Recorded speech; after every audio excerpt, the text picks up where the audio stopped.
boa noite, tudo bem? Tudo bom, Renan? Natan, né? Não, Renan. Hoje vai ser aula particular, pelo visto, né? O pessoal já tá ficando com preguiça de vir para este aula, né? Que coisa. Agora que a gente tá no final, né? Deixa o pessoal, deixa eles verem a prova, né? A prova multidisciplinar. Aí eles vão ficar com vontade de assistir as aulas, como eu vi no bimestre passado, né? Não sei se você viu lá que eu postei mais de 2.000 visualizações do canal do YouTube na mesma ali no mesmo ciclo, né? Por causa das aulas, das provas. Mas, como dizia minha velha avó, começamos no horário para terminar no horário, né? Que coisa. Então, aula 8, oferta no CDC. A título de esclarecimento, a título introdutório, né? A comparação feita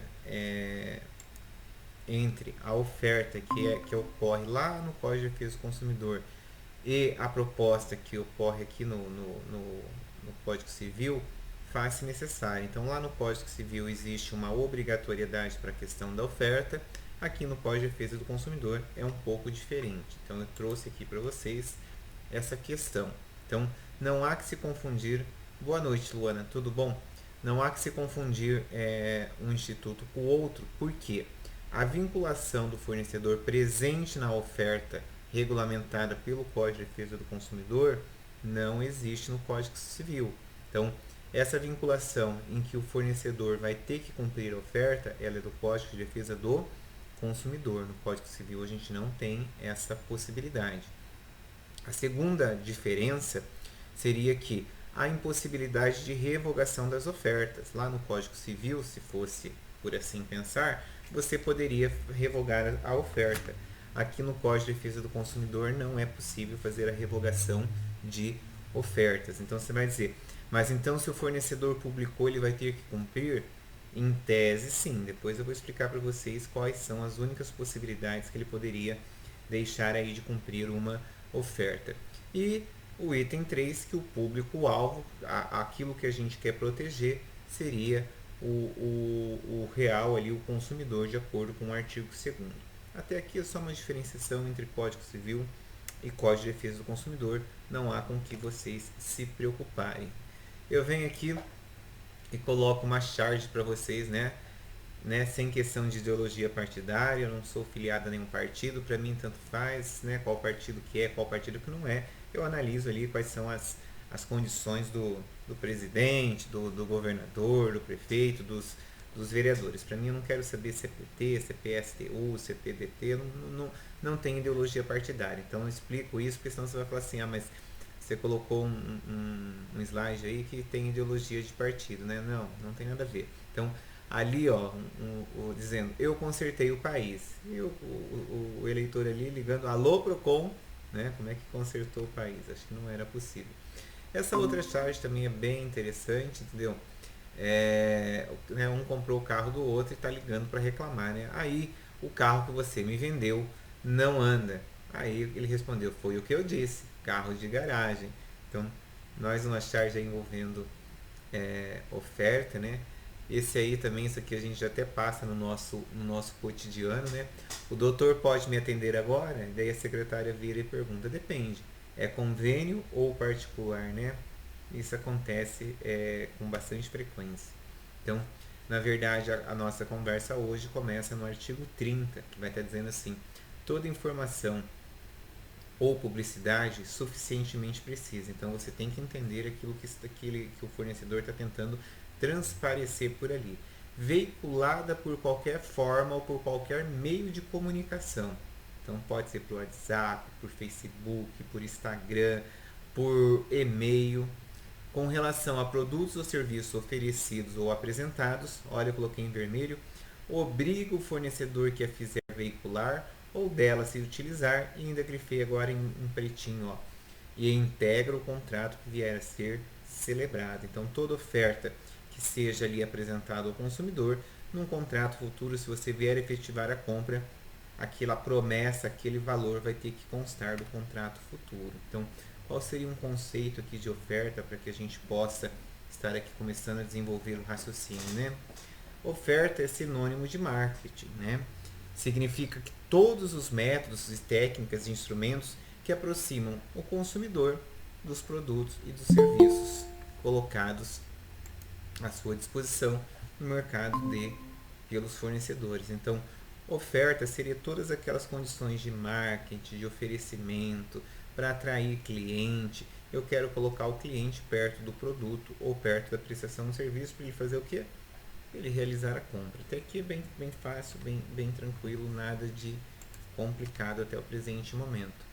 A oferta poderá manifestar-se de duas formas. Como é que pode ser as ofertas? Ela pode ser determinada ou ela pode ser indeterminada. Se a oferta for determinada, você veja, eu estou determinando, né? Ela pode ser dirigida a uma única pessoa, chamada então de oferta individual. Estou mandando uma oferta ali para o professor Juliano, então é uma oferta individual. Ou ela pode ser endereçada para várias pessoas, facilmente identificadas em uma relação jurídica, como por exemplo, todas as pessoas portadoras do cartão Visa, por exemplo. Então, todo mundo que tem o cartão de crédito com bandeira Visa estaria recebendo essa minha oferta. É possível. E nós temos aquela possibilidade de oferta o quê? Indeterminada, que é aquela feita pelo público sem traços de determinação aos destinatários. Eu vou lá e digo que eu estou concedendo crédito a todo mundo que tem um nome limpo. Nossa, todo mundo, novo, velho, idoso, todo mundo que tiver nome limpo, eu concedo crédito. Então, estou de maneira bem ali, não individualizada. Características dessa oferta no CDC, né? Como é que essa oferta se comporta no CDC? Abrange toda informação ou publicidade, obriga o fornecedor que a fizer veicular ou dela se utilizar e integra o contrato que vai ser celebrado. Essas três características a gente tira ali do artigo 33 do artigo 30 que eu acabei de projetar para vocês. Então, se eu fosse vocês, eu faria a seguinte anotação. As características da oferta eu vou encontrar no artigo 30 do Código de Defesa do Consumidor. E aí, ó, a gente já começa mostrando para vocês uma oferta. Ó. Oferta imperdível, chip vivo, R$1 com aparelho. Isso é possível? Tá certa essa oferta? Vamos ler de novo. Oferta imperdível, chip vivo, R$1 com aparelho. Até eu ia querer um aparelho dessa forma. Olha essa outra, suco de laranja do bem. 1 litro sai 7,49, a segunda unidade sai por 3,74. Se você levar 2 unidades, cada uma sai por 5,61. Hein? Então, assim, é uma publicidade extremamente complicada que nem o consumidor entende. Olha essa outra aqui, ó, Black Friday, né? TV 32 polegadas em 12 vezes de 69 e ali no final, no fundo, né, Black Friday TV por 8,99. Se você multiplicar 12 vezes 69, vai dar menos do que 8,99. Então, essa loja, na verdade, ela estava induzindo a compra a ser realizada como? A prazo. Então, isso é possível? Isso é possível, mas o ofertor vai ter que comprar. Então, quer dizer que é mais barato comprar a prazo que comprar à vista? Por esta oferta, até que seria. Então, o ofertor, a gente vai ter que honrar. Esse aqui é um print, ó, do CNJ oficial. Eu sigo o CNJ no Instagram e gosto bastante lá das coisas que eles postam. Então, ó, divulgou, tem que cumprir. Toda informação ou publicidade suficientemente precisa, veiculada por qualquer forma ou meio de comunicação com relação a produtos ou serviços oferecidos ou apresentados, obriga o fornecedor que a fizer veicular ou dela se utilizar e integra o contrato que será celebrado. Vejam que esse print, esse post, nada mais é do que a transcrição do artigo 30. Concordam comigo que eu acabei de projetar para vocês? Então, se vocês puderem, siga lá o CNJ, porque o CNJ sempre faz postagens de coisas de lei, faz postagens de direitos aí do consumidor. E isso é importante para a gente, isso é importante porque a gente acaba tomando conhecimento de coisas que a gente não sabia. Então, o site não, né? O Instagram acho que é cnj.oficial. Sempre tem coisa interessante lá. 31. Então, o artigo 30 é o que trata da oferta. Agora vamos ver o que trata o artigo 31. A oferta e apresentação de produtos ou serviços, olha lá em negrito, devem assegurar informações corretas, claras, precisas, ostensivas e em língua portuguesa sobre suas características, qualidades, quantidade, composição, preço, garantia, prazos de validade e origem, entre outros dados, bem como sobre os riscos que apresentam a saúde e a segurança dos consumidores. Então, aí, na verdade, da leitura desse artigo, a gente pode extrair as principais características da oferta. A oferta tem que ser clara, a oferta tem que ser correta, a oferta tem que ser precisa, a oferta tem que ser em língua portuguesa e a oferta tem que ser indelével. Nossa, professor, eu não sei o que são essas coisas. Espera lá que a gente vai trabalhar cada uma delas. Informação correta. O que é uma informação correta? Informação correta, sinalzinho de igual, é informação verdadeira. Então, informação correta é igual informação verdadeira. E daí ali eu sigo, informações corretas são aquelas que são não enganosas, ou seja, são as mensagens verdadeiras que não sejam capazes de induzir o consumidor a erro. Então, todas aquelas mensagens que são verdadeiras, nós chamamos isso de mensagens, ofertas corretas. O Código de Defesa do Consumidor pensa que a oferta, a mensagem publicitária, ela deve ser o quê? Verdadeira. Ela não deve induzir o consumidor a erro, a equívocos. Então, aquela lá, chip vivo por R$1 mais aparelho, está induzindo o consumidor a erro, porque a Vivo não vai estar vendendo aparelhos de celular, nem que fosse quebrados por R$1, concordam? Não existe aparelho de R$1. Então, cuidado com essa questão das informações corretas, informações verdadeiras, porque o Código de Defesa do Consumidor entende que as informações devem ser verdadeiras. Informação clara. O que é uma informação clara, professor?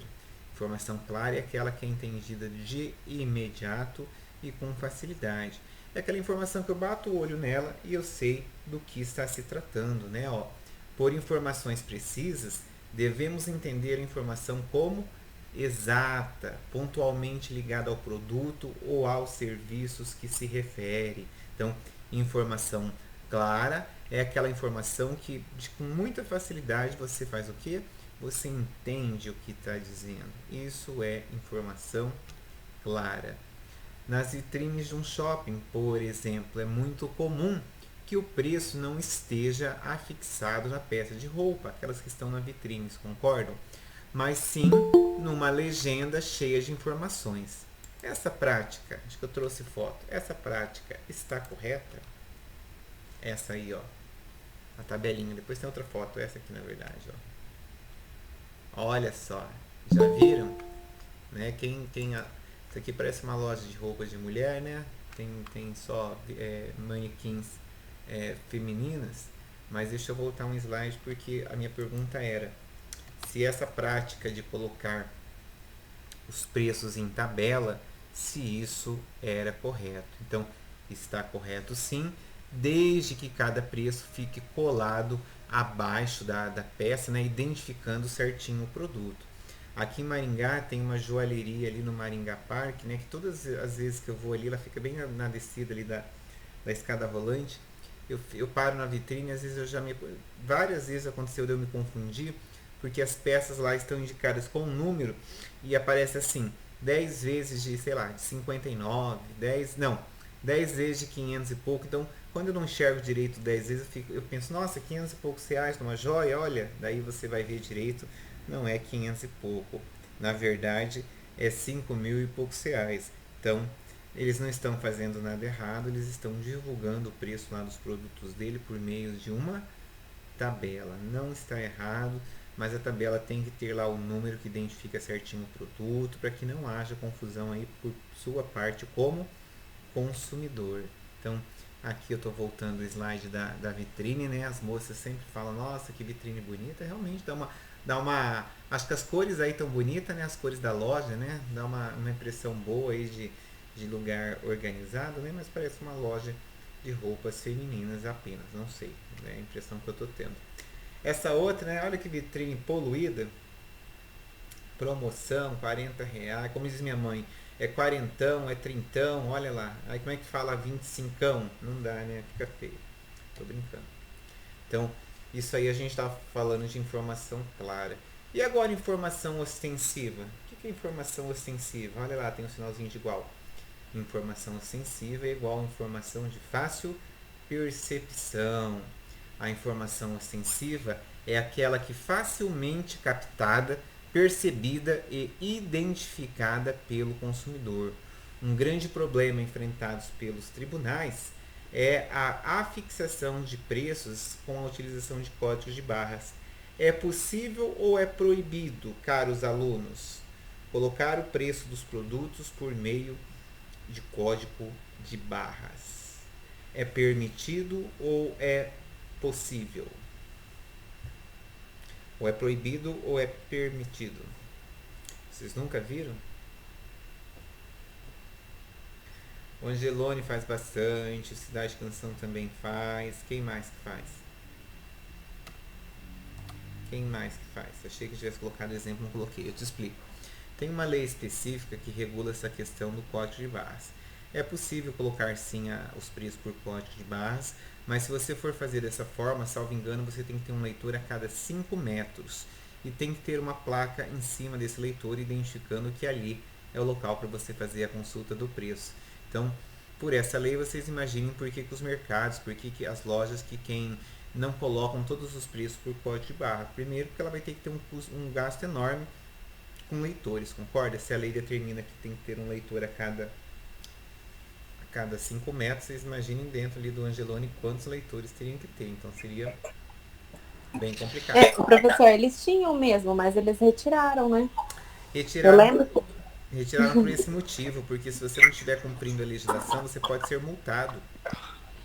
Imaginei. Na hora que você falou, imaginei mesmo. Eu particularmente até gosto do código de barras aí do leitor, porque você, por exemplo, ali na Livrarias Curitiba, eu sempre gosto de lá dar uma bisbilhotada nos livros. E, né, embora alguns não, a maioria eu olho o conteúdo, mas sem querer eu olho o conteúdo, mas eu também olho o preço. Tem livros de 200, de 300, de 400 reais, e aí eu acho que às vezes não vale a pena. Então, o leitor ali na Livraria Curitiba, pra mim, né, me ajuda bastante, porque às vezes eu acho coisas ali com... Tipo assim, eu sempre compro quando eu acho que o preço vale a pena, entendeu?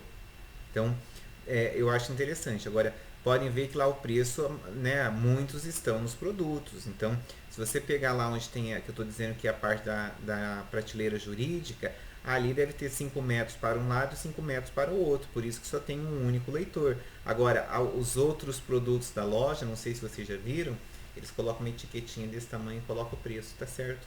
Não está errado. Eles estão cumprindo a legislação que diz que você tem que ter um leitor a cada 5, né? Um leitor só corresponde a 5 metros para que o consumidor possa ficar devidamente informado. Não está errado não, gente, eu penso. Informação em língua portuguesa, né? Informação em língua portuguesa quer dizer o quê? Informação de fácil compreensão.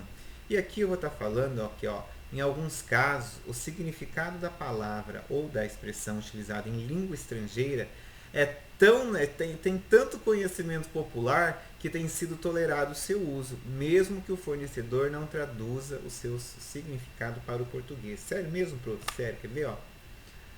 Food, delivery, né? Showroom. Showroom não tem nem tradução para o português. Compact Disc acho que não é da época de vocês. Vocês sabem o que é Compact Disc? Sabe, né?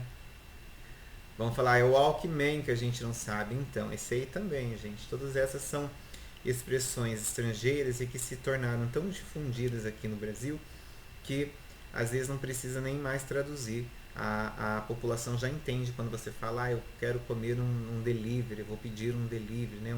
iFood, ou ali vamos na loja ver o showroom, né? Troca de showroom, a gente já entende tudo isso sem a necessidade da tradução. Quando são palavras dessa forma que são extremamente conhecidas, nem precisa mais fazer a tradução. Olha lá, e finalmente cheguei no último item lá das características da informação, que diz assim: informação indelével é igual a informação que não se apaga. Então, indelével, né? Nunca ouvi essa palavra, professor. Então, indelével quer dizer o quê? Que são as informações constantes daqueles produtos refrigerados.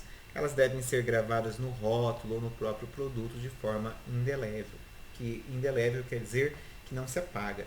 Hoje a gente não vê mais, né? Vocês já nasceram na geração nova em que os iogurtes, os sucos, eles já são feitos em embalagem de plástico, né? Em que não, o rótulo já é a própria embalagem, ou na pior das hipóteses, o rótulo é um adesivo. Quando eu era criança, esses produtos eles possuíam rótulos de papel. Então, o que acontecia?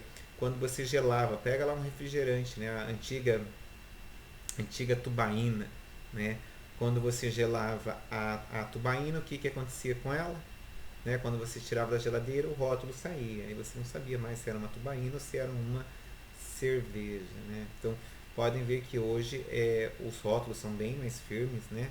Até das garrafas ali de vidro, essas coisas, não são mais aquele mero papelzinho como antigamente. Estão cumprindo a legislação aqui da questão da oferta, que diz que a oferta, a informação tem que ser indelével, não pode se apagar.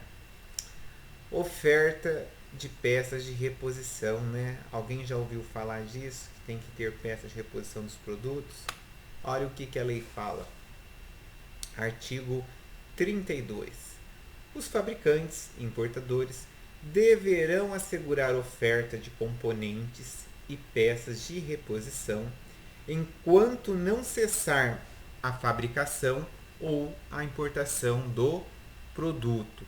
Parágrafo único. Cessadas a produção ou a importação, a oferta deverá ser mantida por período razoável de tempo na forma da lei.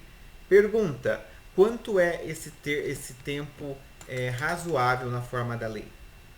Tempo. Quanto é? Vou perguntar isso lá na prova para vocês. Quanto é o tempo razoável nos termos da lei?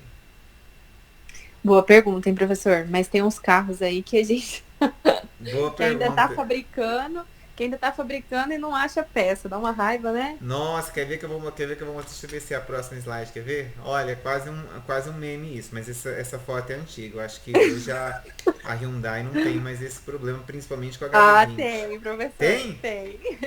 HB20, pense bem antes de adquirir, não tem peças de reposição. Nossa, gente, é complicado, Hyundai hein? e Kia é complicado, viu? Kia também é complicado? Nossa!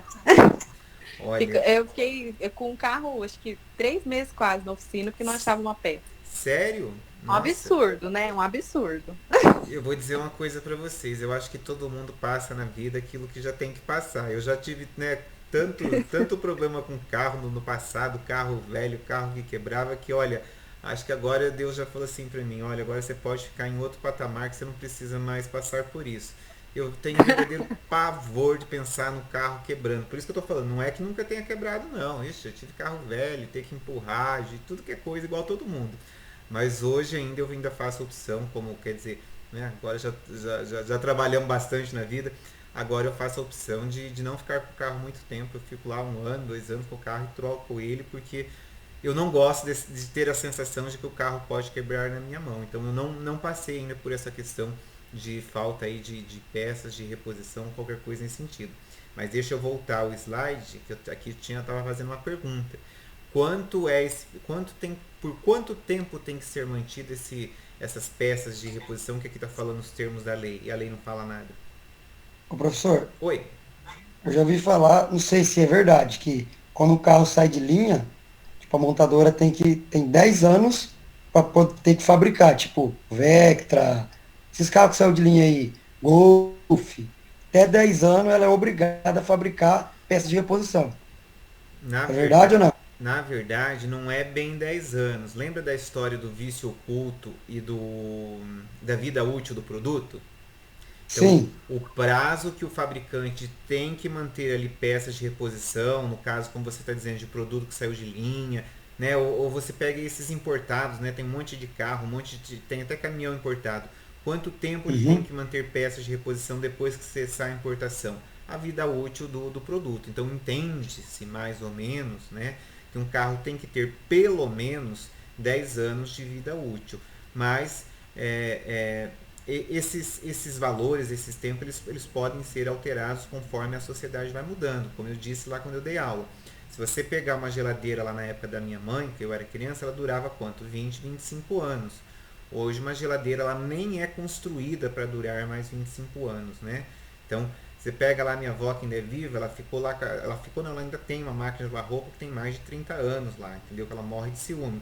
Você veja, se você pegar ali, que eu me formei em 2003, 2004 eu comprei minha primeira máquina de lavar roupa, eu já estou na minha, uma, duas, três, eu estou na minha quarta máquina. E não é porque as outras quebraram, é porque às vezes você, concorda, às vezes você muda, às vezes a pessoa acaba Sim. querendo comprar a sua. Veja, a última, eu mudei em julho para cá, eu não queria vender a minha máquina, embora eu tenha vendido o apartamento mobiliado.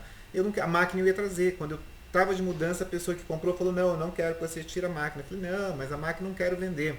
Veja, a pessoa me pagou R$ 1.000 na máquina de lavar roupa usada. Não tinha como não vender. Tudo bem que eu comprei uma nova de quase o dobro do valor, mas R$ 1.000 naquela máquina era bastante dinheiro, porque eu paguei nela nova, há 4, 5 anos atrás eu paguei isso, R$ 1.100, R$ 1.200. Então, e por quanto tempo tem que ter peças de reposição?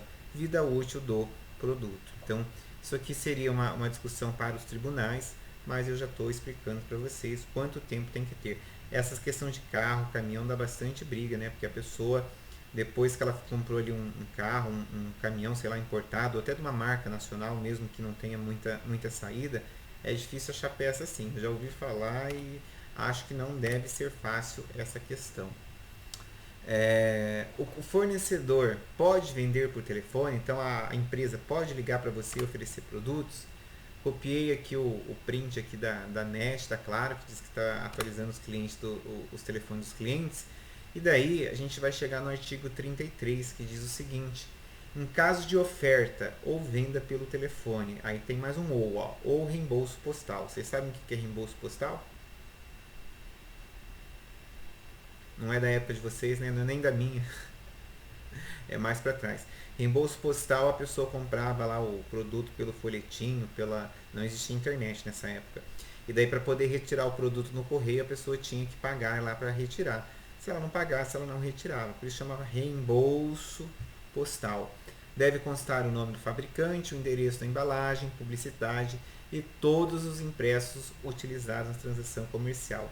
Na verdade, o que nos interessa desse artigo é o parágrafo único. Olha o que está falando.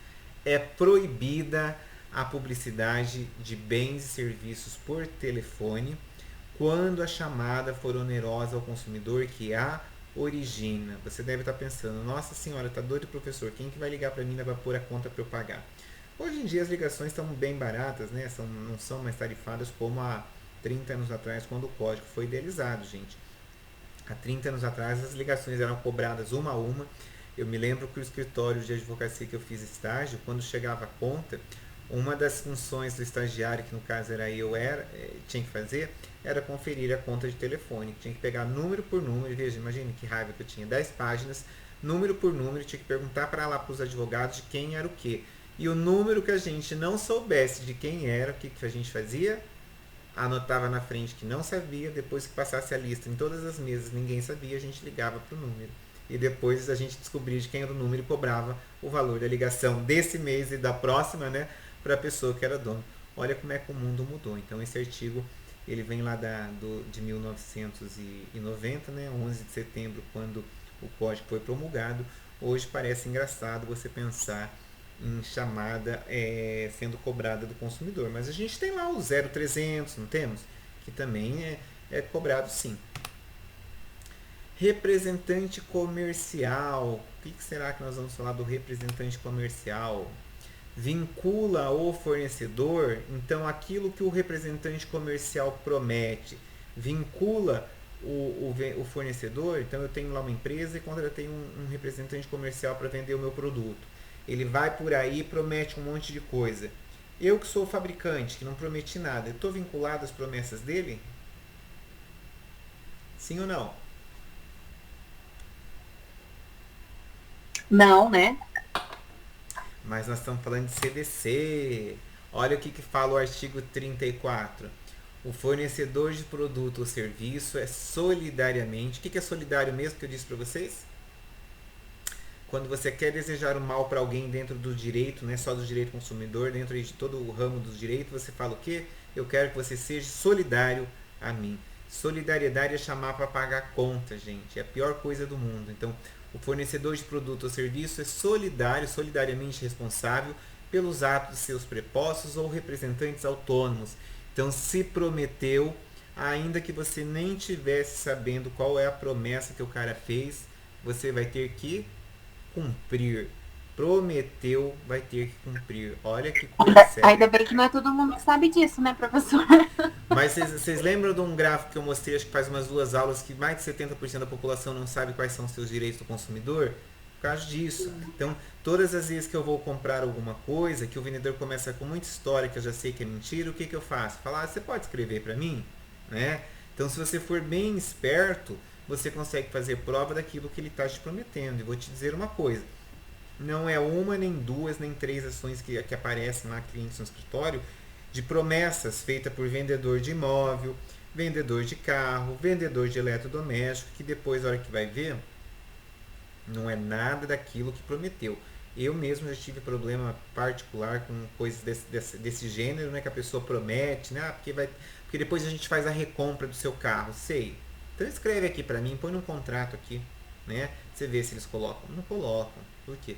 Porque sabe que não vai cumprir. Então, cuidado. Isso aqui é bem importante, isso aqui dá muito problema na justiça. Nossa, olha que bom. Olha que bom. Isso quer dizer o que quando eu chego nessa foto? Eles nem sabem, olha só, estão todos jantando.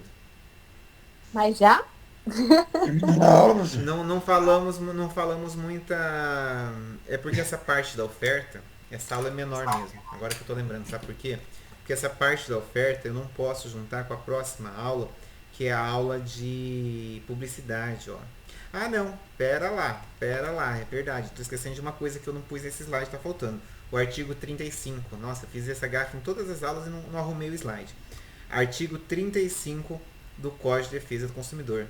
Ainda bem que passa rápido, né, Luana? Deus me livre. Eu assisti coisa que não passa. Jesus, tudo é parecida. Mas espera lá que eu tenho que falar do artigo 35. Estou esquecendo dele, senão depois vai ficar faltando. Ó. O artigo 35 fala o seguinte. O fornecedor de produtos ou serviços... Não. Se o fornecedor de produtos ou serviços recusar o cumprimento da oferta. Então, nesses casos, olha, mostrei várias coisas que eles estão ofertando. Se o fornecedor se recusar a cumprir. Então, por exemplo, o cara foi lá e me prometeu que ia comprar o meu carro de volta daqui, sei lá, 3 meses. Eu voltei e o cara não comprou.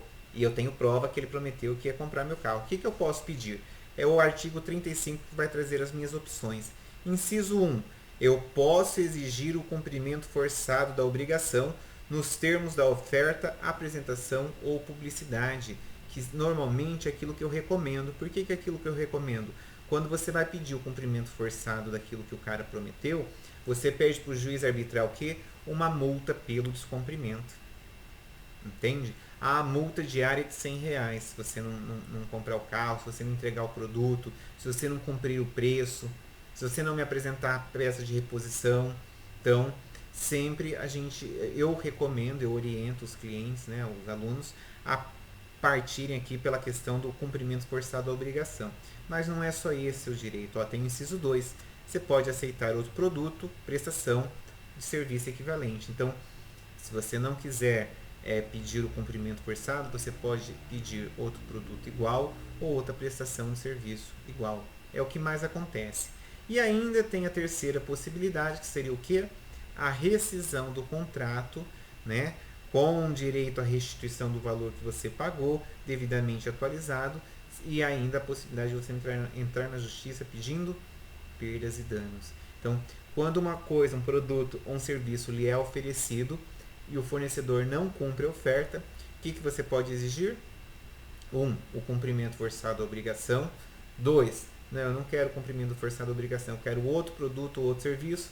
E 3, não, eu não quero produto, não quero serviço, não quero cumprimento forçado da obrigação, eu quero rescindir o contrato, quero meu dinheiro de volta atualizado e ainda depois eu vou ver se eu vou entrar com ação de dano moral ou outra coisa. Entendido isso? Que daí na aula que vem, eu vou fazer o seguinte, hoje é quinta, terça-feira é aula de metodologia ativa. Deu certo. Eu vou postar a aula 9 para vocês, entendeu? Que é uma aula que eu já dei há 2 meses atrás. Quem puder, assista ela na terça-feira, porque daí na quinta eu vou dar a mesma aula que eu vou postar para vocês na terça. Só que, obviamente, que eu vou dar a aula online. E daí você é como se você estivesse fazendo uma revisão 2 vezes. É bem legal a aula de publicidade. Para mim é uma das aulas mais interessantes aqui desse segundo semestre. Porque tem bastante coisas que a gente não sabe e que é interessante. Combinado? Se tá tudo combinado, né? Melhor ainda a aula durar 40 minutos, que fica melhor para quem vai assistir depois, que pela quantidade de presentes, bastante gente vai assistir depois, né?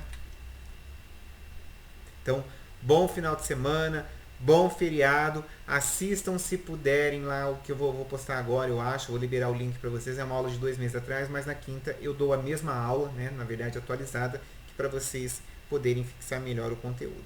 Combinado? Tchau, até quinta-feira.